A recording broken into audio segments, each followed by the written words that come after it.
Rendez-vous avec la joie ce soir. C'est bien ça que vous avez retenu comme invitation. Rendez-vous avec la joie. Gloire à Dieu. Alors Jésus nous dit dans l'Évangile que ma joie soit en vous et que votre joie soit complète ou parfaite selon les traductions.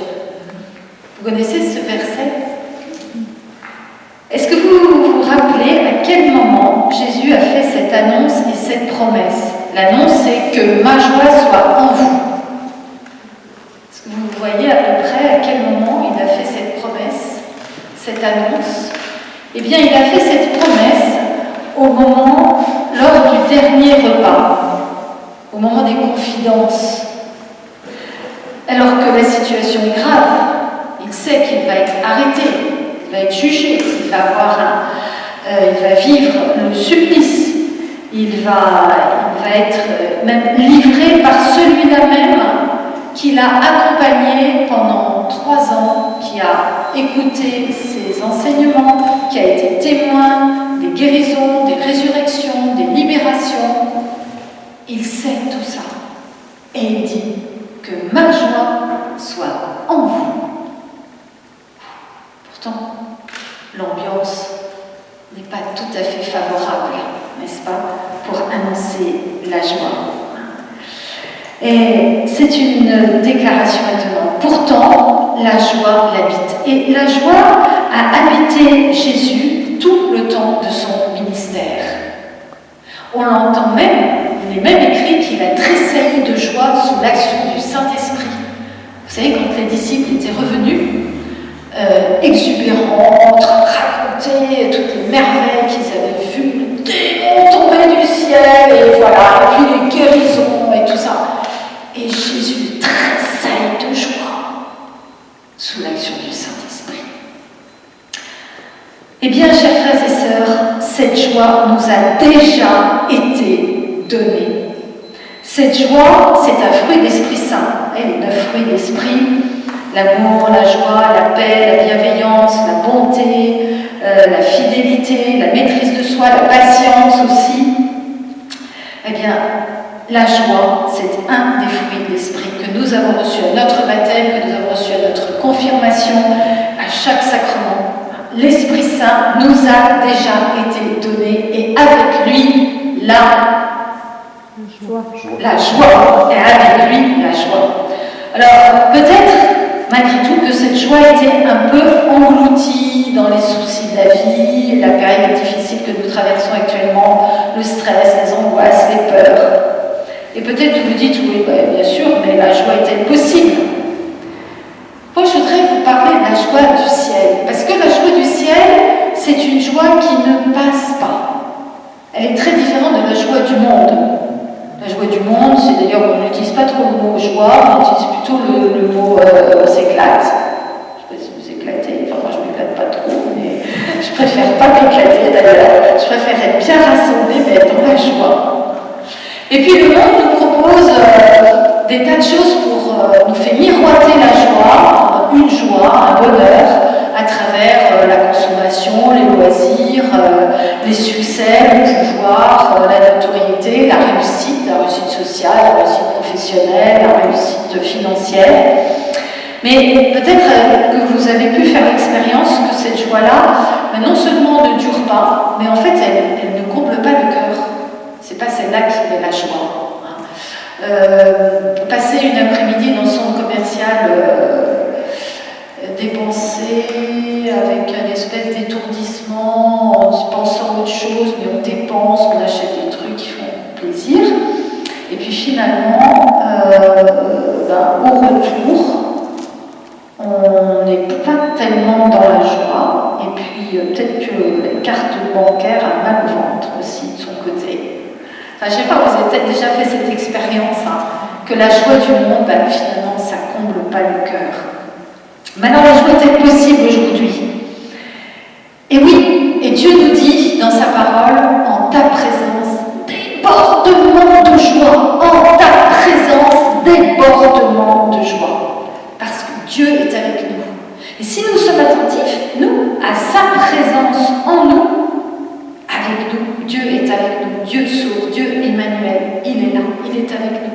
Débordement de joie, quelles que soient les circonstances, nous sommes en ta présence, donc débordement de joie, quelles que soient les circonstances, car Dieu est toujours avec ceux qui croient en lui, où qu'ils soient, quelle que soit la situation dans laquelle ils sont confrontés.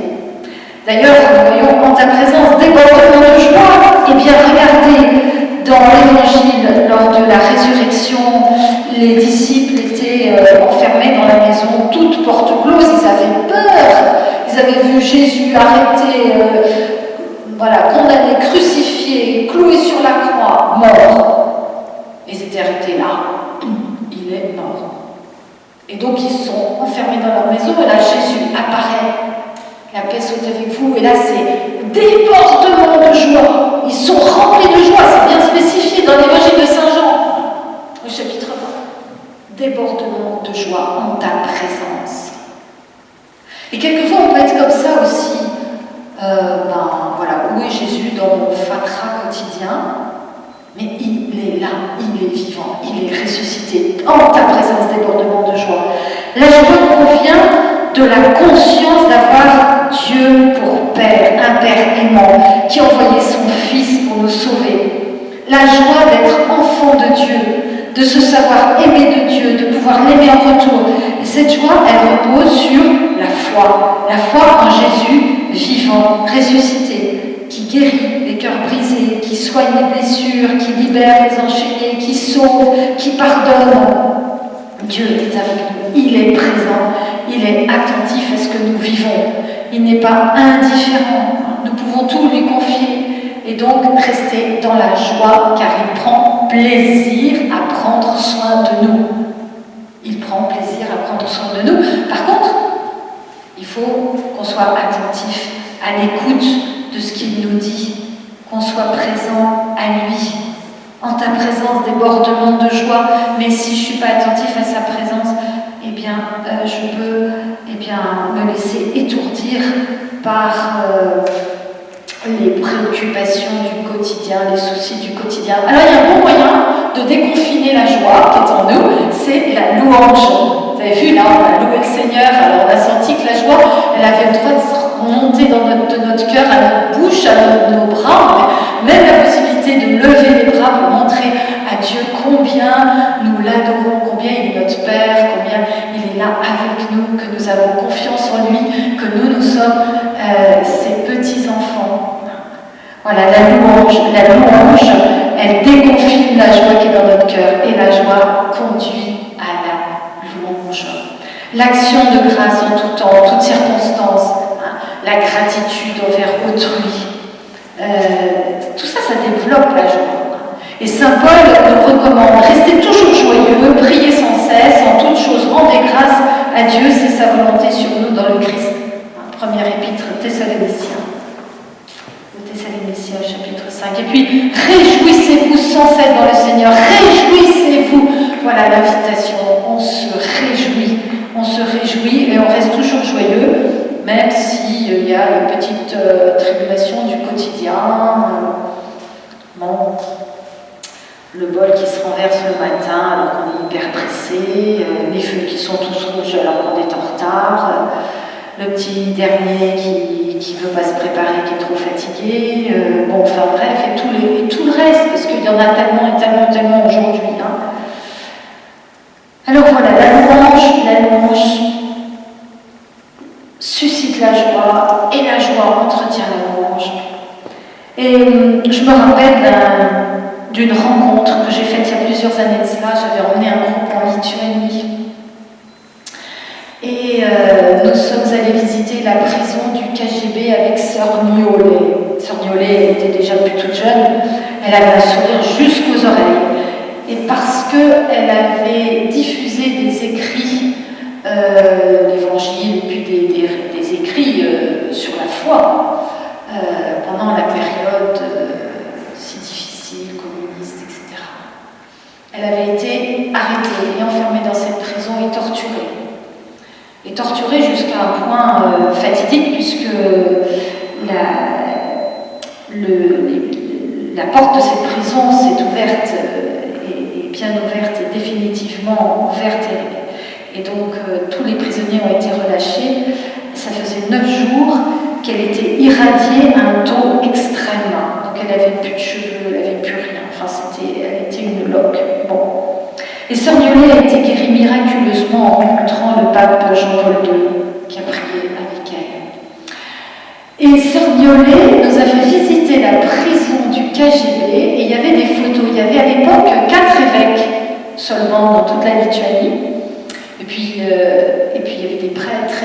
Donc il y avait des photos des évêques de l'époque où ils avaient été torturés et donc ils étaient morts. Et devant chaque photo, elle posait sa main. Il y avait des prêtres, il y avait des évêques, il y avait des pères de famille. Et elle était là, elle posait sa main, elle faisait « Ce sont des saints! Réjouissez-vous, ce sont des saints! Ce sont des saints! Ils sont morts en priant de notre Père. » Voilà. Et Sœur Niolet, qui avait vécu qui avait été torturée dans cette prison, nous a même raconté qu'il y avait une fois par jour, les prisonniers allaient dans une pièce à ciel ouvert, ils faisaient le tour de la pièce, voilà, sans arrêter. Et elle chantait des cantiques pour leur donner le moral. Comme quoi on peut avoir la joie, même dans les périodes les plus compliquées, les plus difficiles, les plus horribles qui soient. Alors après, finalement, elle était isolée, toute seule. Enfin, j'arrive à la description de toutes les horreurs qu'elle a subies. Mais retenons une chose, la joie. La joie. Alors, la joie, donc la louange, la joie. La joie, la louange. Le don de soi procure la joie. La joie vient quand on détourne son attention de sa personne et de ses problèmes pour servir les autres. Il y a plus de joie à donner qu'à recevoir, nous dit l'Écriture. Il y a plus de joie à donner qu'à recevoir. La mission, l'annonce de Jésus remplit le cœur de joie. Il y a plus de bonheur au ciel pour un seul pécheur qui se convertit, nous dit Jésus. Se donner, annoncer Jésus. Ça nous aide à sortir de nous-mêmes. L'annonce de la miséricorde. Alors Saint Paul nous dit en rayonnant de joie. Alors nous, j'espère que vous avez vu, vous avez trouvé qu'on rayonnait de joie. Et nous sommes tous invités à rayonner de joie en annonçant la miséricorde. C'est-à-dire cette immense bonté de Dieu qui vient, qui connaît la souffrance, la misère de son enfant et qui a des entrailles, voilà, et qui veut mettre en œuvre tout ce qu'il peut pour ramener, pour sortir son enfant de sa misère, de sa souffrance, de son péché, de sa blessure, de sa maladie, et pour le revêtir, pour le transformer, pour le guérir. La joie, c'est aussi un choix, c'est une attitude. Vous voyez, c'est trop dur en ce moment, peut-être que vous pensez, mais peut-être c'est quand même un choix, malgré la situation dans sa vie. Alors, si vous pensez que c'est trop difficile en ce moment, eh bien, je vous propose un petit exercice. Il y a une parole dans le livre de Baruch, il est écrit « Quitte ta robe de tristesse ». Je repensais à ça hier, et je me suis dit, tiens, il y a quelque chose d'intéressant, « Quitte ta robe de tristesse ». C'est vrai, quand on a une robe, et puis, avec la tristesse, on peut imaginer tout ce qu'on a dessus, la peur, les angoisses, les auréoles du stress. Vous avez déjà mis un tablier, j'imagine, vous savez, quand on va faire des travaux de bricolage, des travaux de jardinage, je ne sais pas quoi, on enfile souvent des vêtements qui ne craignent rien, puis on met une blouse. Ouais? Non? Non? Enfin, moi j'aime bien mettre un tablier quand je fais des travaux comme ça. Mais il y a un moment donné, quand on a fini les travaux, on retire le tablier, n'est-ce pas?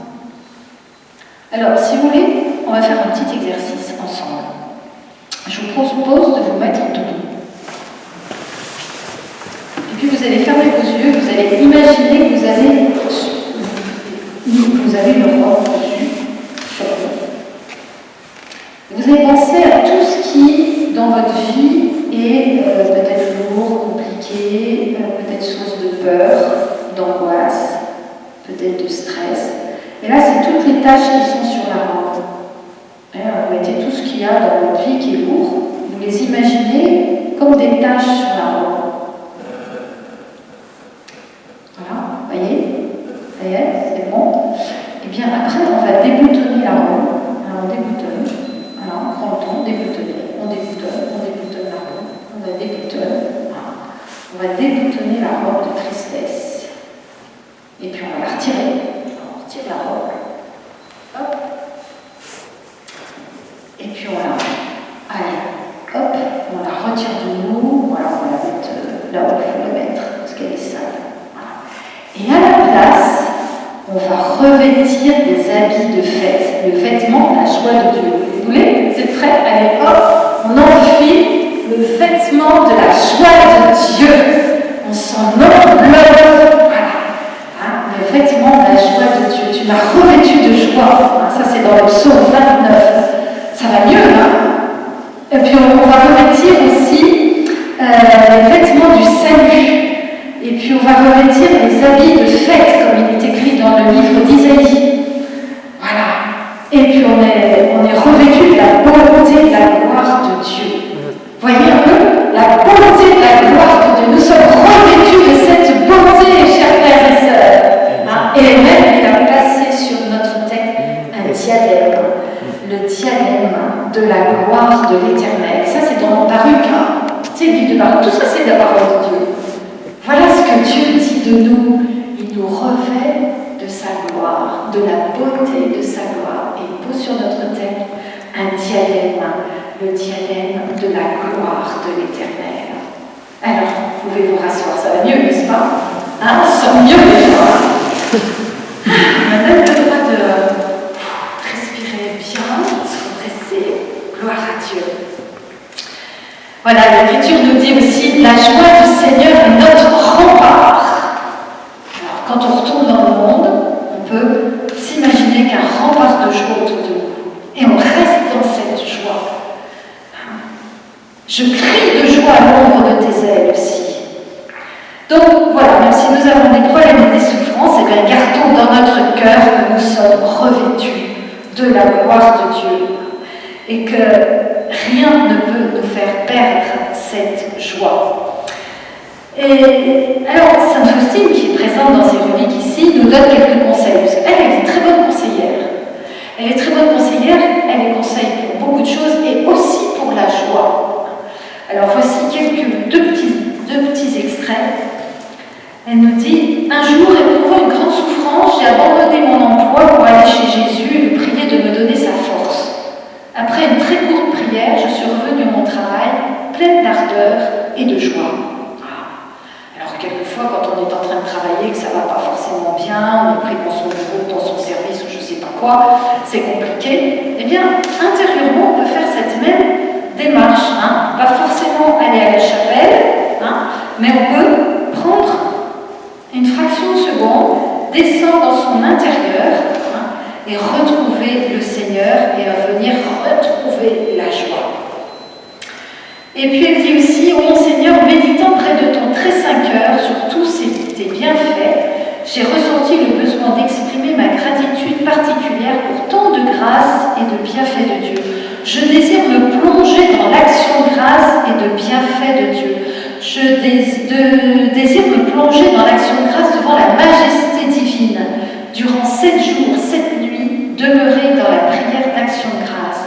Je veux de cette façon remercier Dieu de ses grands bienfaits, ne serait-ce que pour une parcelle. Voilà. Hein. S'attacher à voir les petites choses, et savoir le remercier pour les petites choses. Et Jésus il nous dit à chacun de nous, que ton cœur s'emplisse de joie, moi le Seigneur, je suis avec toi, ne crains rien, tu es en mon cœur. Ne crains rien, tu es dans mon cœur, je suis avec toi. Et il va même ajouter, cela ne me plaît pas que l'âme se laisse aller à de vaines peurs. Qui oserait te toucher lorsque tu es avec moi? Ça, cette parole, vous pouvez peut-être même l'écrire. Cela ne me plaît pas que l'âme se laisse aller à de vaines peurs. Qui oserait te toucher lorsque tu es avec moi? Voilà. en ta présence, débordement de joie. Qui oserait me toucher lorsque je suis avec toi? Et vous pouvez reprendre cette parole aussi pour vous-même, en la mettant à la première personne. Qui oserait me toucher lorsque je suis avec toi? Vous pouvez la dire. Qui oserait me toucher lorsque je suis avec toi? On leur dit encore une fois. Qui